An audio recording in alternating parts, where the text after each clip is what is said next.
Magkano nga ba ang nagastos natin dito sa ating ginagawang asulapan? Alamin sa bidyong ito.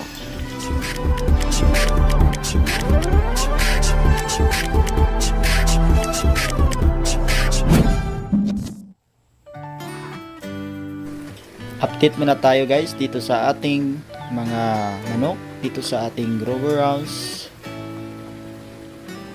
So maya maya pakawalan natin sila.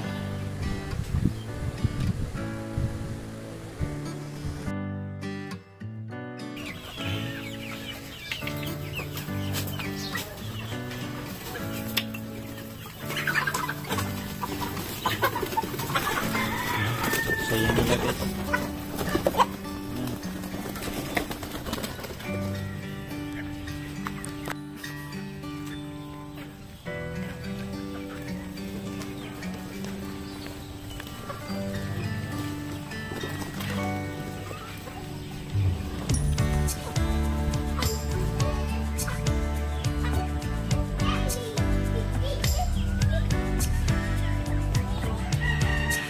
Guys, welcome back again sa ating channel.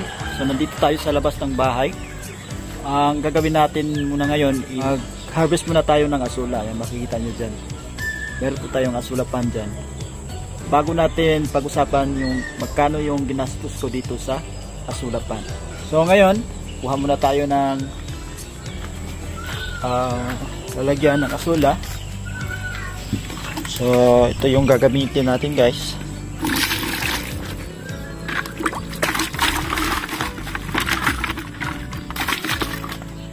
Right, so yung mga manok natin guys, nag-aabang na dyan, oh.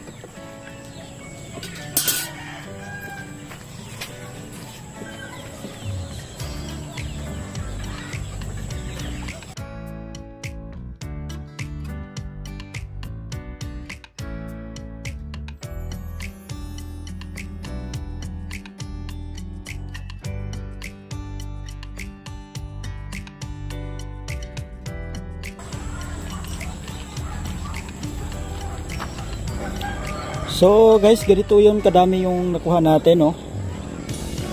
Almost half ng ganito kalaking ano. Ito, yung net weight ito is 1.5 kg. Ito yun karami. So ang gagawin natin ngayon guys, hugasan natin to. Bali pala guys, hugasan natin to ng 2 beses para sure tayo na malinis po yung asula natin, kasi ayaw natin na makain yung mga ano dito sa asula, lalo na yung fertilizer na lagay natin.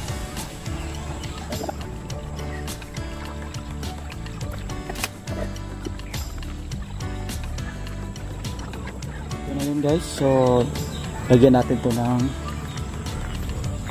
feeds.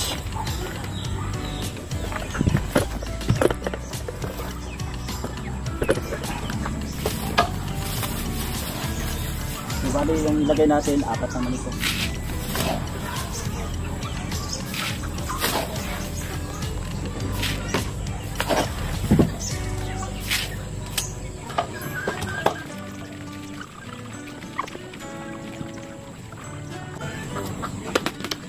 So ito na, lagyan natin ng feed. So papakain guys, no? Nakaabang na.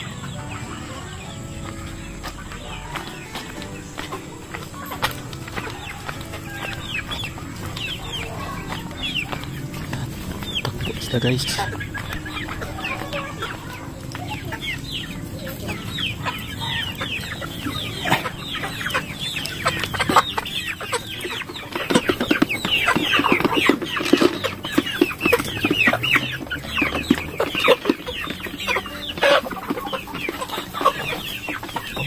dito sa kabila.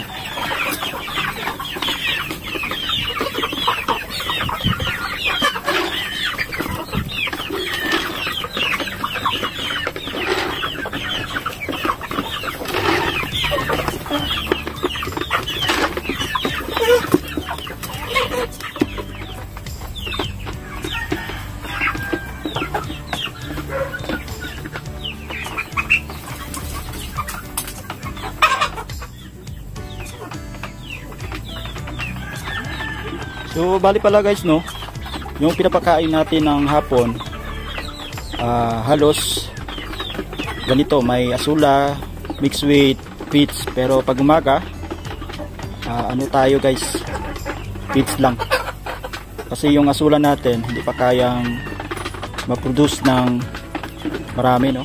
So meron tayong naka-quarantine dito, naka-isolate po sila kasi meron po silang sakit.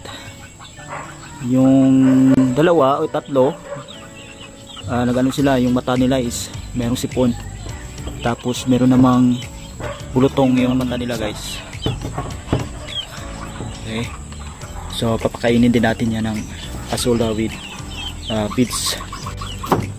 Meron din ditong isa naka-quarantine din kasi meron din tong bulutong. Hindi pwedeng i-mix dun sa kabila kasi maghari-harian yan.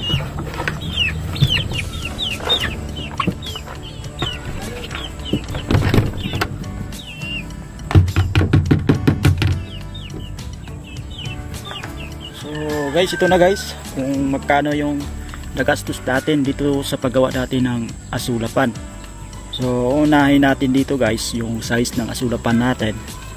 Yung asulapan natin, yung size is 4 by 12 feet. Yung height naman niya is nasa 1 foot. Ang unang nagastos natin dito is itong ating trapal.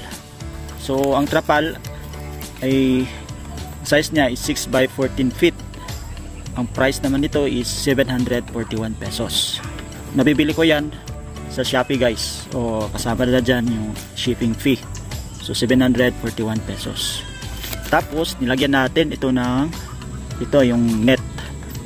Purpose nito para hindi makapasok yung lamok at saka yung mga palaka. Itong net na to is nasa 4 meters.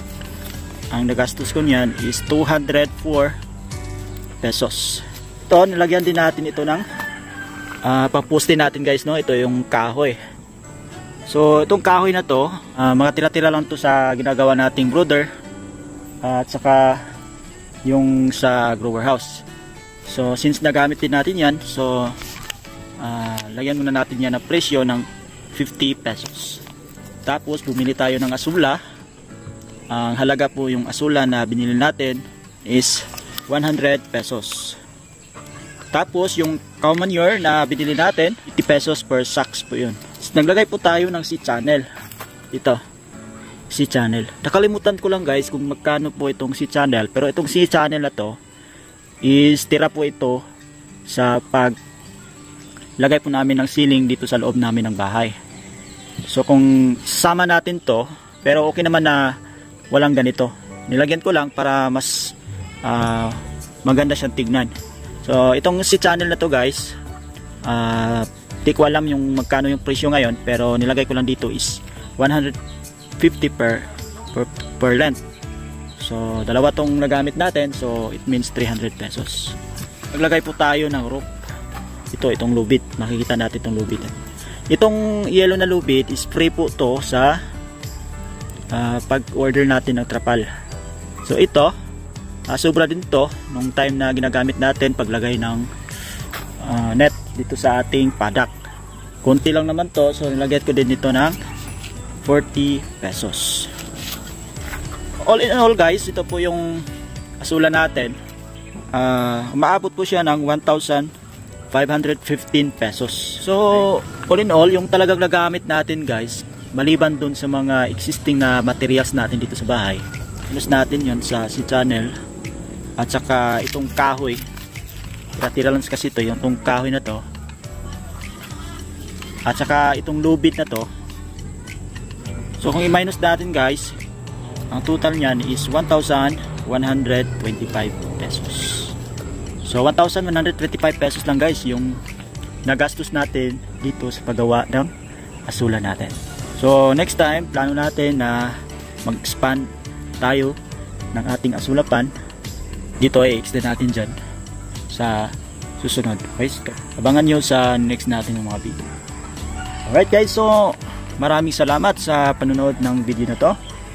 Hope na meron po kayong nakuhang information At kung bago ka pa lang dito sa ating channel, huwag kang kalimutan mag-subscribe and hit the bell notification para maging updated po tayo sa next na video i-upload natin. So see you on the next video.